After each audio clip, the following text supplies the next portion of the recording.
Oi, turminha do terceiro ano, mais um encontro, falando agora sobre sistema sensorial. Olha, estamos com a Biologia 2, aula 16. Vamos então, na verdade, dar início a uma sequência de estudos sobre fisiologia humana e vamos falar hoje sobre sistema sensorial. Então, lembrando, sistema sensorial ele está diretamente conectado ao sistema nervoso.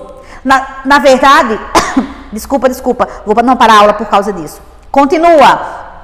Nesse caso, na verdade, o sistema sensorial está conectado ao sistema nervoso e ele é responsável justamente por perceber o que acontece fora e dentro do nosso corpo, levando até o sistema nervoso por meio dos nervos sensoriais, nervo óptico, nervo auditivo e assim por diante.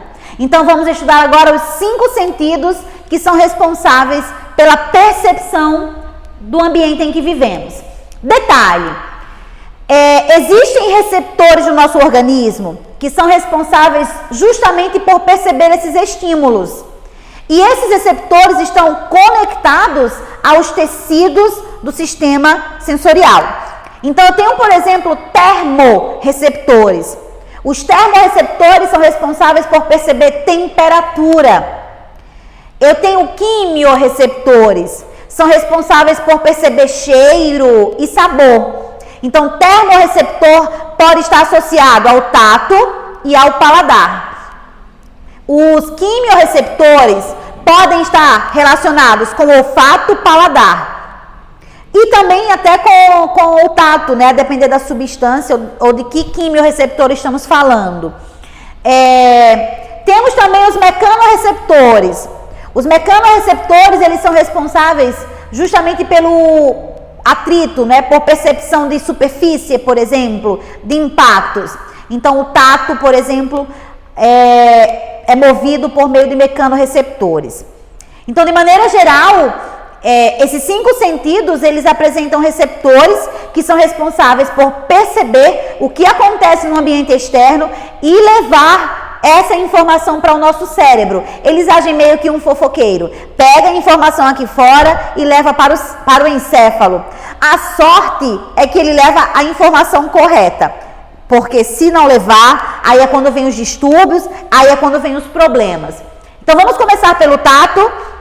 Olha, gente, o tato é um sentido importantíssimo. Só um momentinho, eu queria um copinho de água, por favor, só que eu não vou parar a aula, os meus alunos vão entender porque eu estou engasgada, não quero parar a aula. Muitíssimo obrigada, produção. Só um momento, aceitam? Obrigada. Então, continuando. O tato, gente, é um dos sentidos mais importantes para o nosso corpo. Ele, na verdade, informa tudo que está acontecendo externamente, seja pressão, temperatura, seja toque, enfim. Por esse motivo, né, estou falando com alunos de terceiro ano que têm imaginação fértil, então eu coloquei aqui 2 imagens importantes para que a gente possa representar a importância do tato, a importância do toque para o sistema sensorial de forma geral. Então eu coloquei ali, olha, 2 idosos que mesmo com todas as percas sensoriais ao longo da vida, né? Porque à medida que vamos envelhecendo, vamos perdendo a capacidade sensorial, o tato para eles ainda é muito importante. Aqui eu tenho, na verdade, né, uma situação em que o encontro entre parceiros, para que possa apimentar nesse caso, é preciso que tenha o toque. Ou seja, você vai realmente aumentar o libido a partir desse toque, desse encontro. Ninguém, na verdade, está sujeito a uma relação sexual, somente chega, faz e pronto. Precisa do toque, precisa sentir. Isso estimula, é vibrante. Então, por isso a importância do tato. Aqui eu coloquei, obviamente, situações boas, né, maravilhosas, cumplicidade. Mas pode acontecer também situações ruins? Pode, claro que pode. Por exemplo, de repente eu aproximo o meu braço de uma superfície quente. Então, a queimadura, por exemplo, nesse caso seria uma situação muito ruim. Mas o tato, de maneira geral, ele é responsável por preparar o nosso corpo para situações que podem ser de risco e informar ao encéfalo. Então, ó, o tato é responsável, ou melhor, o toque, esse sistema é responsável pelo toque e, consequentemente, pela identificação de superfícies, se é redonda, se é quadrada, se é lisa, se é áspera. Receptores de pressão, e ali ele mostra, né, duas pessoas dando as mãos. Então, a pressão aqui, com certeza, pela pegada da mão, ele vai conseguir saber, por exemplo, se ele ou se ela está afim, se a relação está boa. Então, esse toque é importante. Responsável pela percepção de calor, temperatura, como eu disse anteriormente. Temos receptores na pele, que são responsáveis por perceber tanto o calor quanto o frio. Apesar de que os receptores do frio foram descobertos há pouco tempo. Porque para a física, né, o frio é a ausência de calor. Então acreditavam que nós só tínhamos receptores para o calor.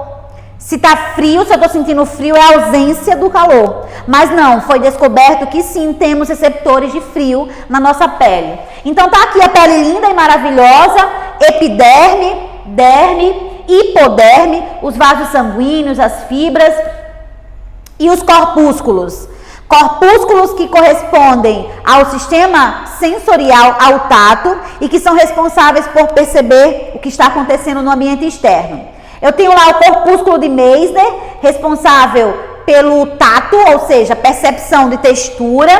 Corpúsculo de Pacini, pressão, que seria aquele toque, né, aperto de mão com força ou não, também é um corpúsculo que percebe. As terminações nervosas livres, elas são responsáveis pela percepção de dor. E já comentamos anteriormente, né? Seria tão bom se eu não tivesse essas terminações ativas. Claro que não. Se eu não tiver uma terminação de dor ativa, a minha mão, o meu braço pode queimar aqui, ó, completamente, uma queimadura de 3º grau, eu não senti nada, só ver o estrago. Então, esses receptores servem para alerta, são importantes. Ligações nervosas que estão conectadas, por exemplo, a estruturas capilares. Corpúsculos de Krause. O de Krause é responsável pela percepção do frio. E o corpúsculo de Ruffini, calor. Então, Krause, frio, Ruffini, calor. Esses corpúsculos são importantes. Cai com frequência nas questões? Nem tanto. Mas quando cai sensorial, sistema nervoso, geralmente cobram tato e cobram esses corpúsculos, né? Afinal, são muitos.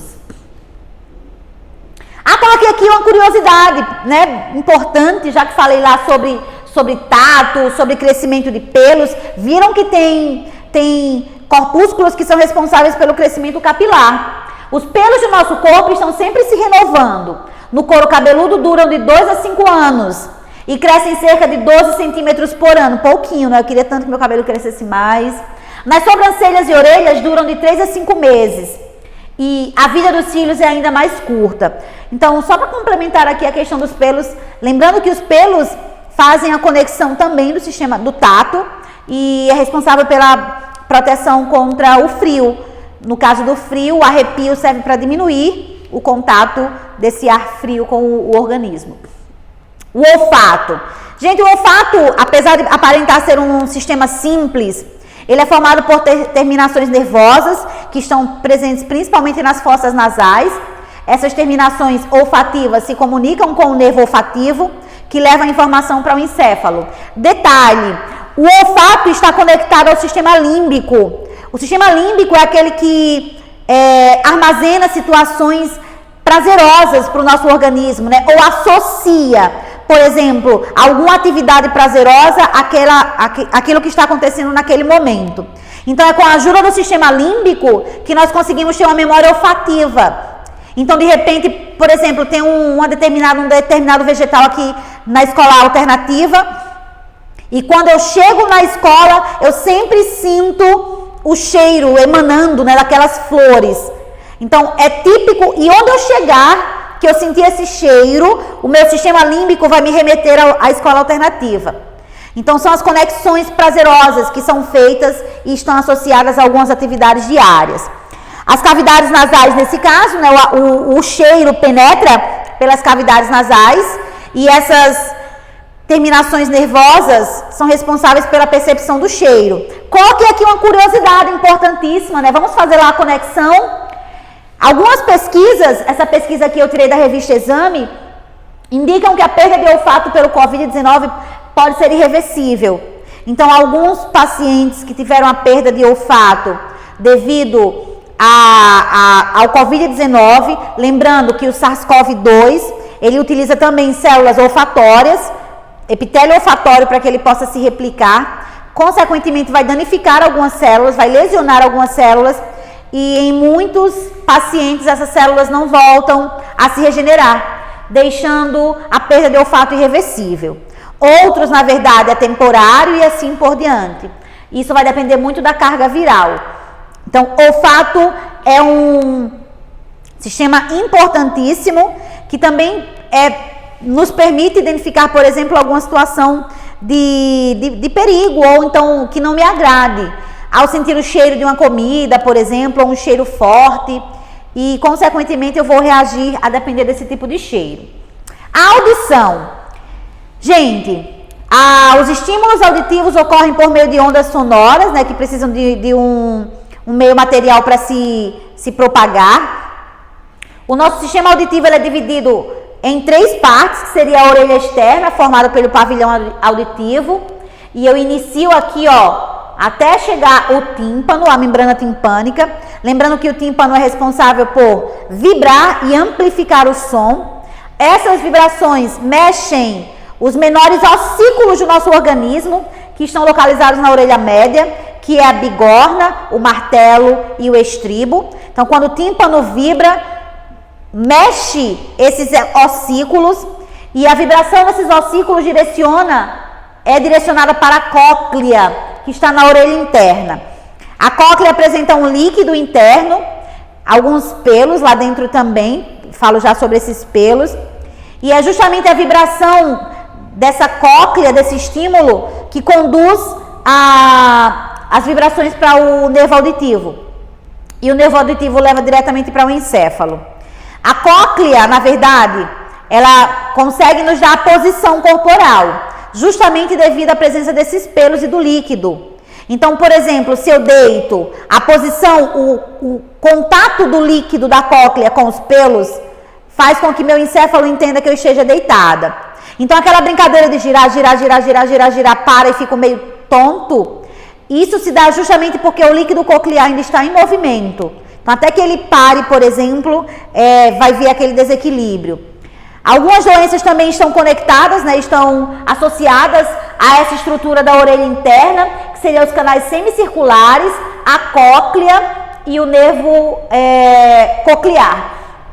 Como, por exemplo, a labirintite, que também seria um desequilíbrio, né, um descontrole de equilíbrio e postura corporal devido justamente à não percepção do líquido coclear. E, gente, essa região da tuba auditiva, é aquela que se conecta diretamente com a região aqui da faringe e laringe. Então, quem nunca, por exemplo, colocou pingou algum medicamento no ouvido, né, entope, parece que ele está descendo por aqui. Ou então, quem nunca foi coçar a garganta e de repente coça o ouvido. Ou então aquela pressão, quando a gente, por exemplo, viaja de avião e mascar chiclete, acaba liberando um pouco mais da pressão. Justamente devido a essa tuba auditiva, que se conecta diretamente com essa região próxima à faringe e laringe, ok?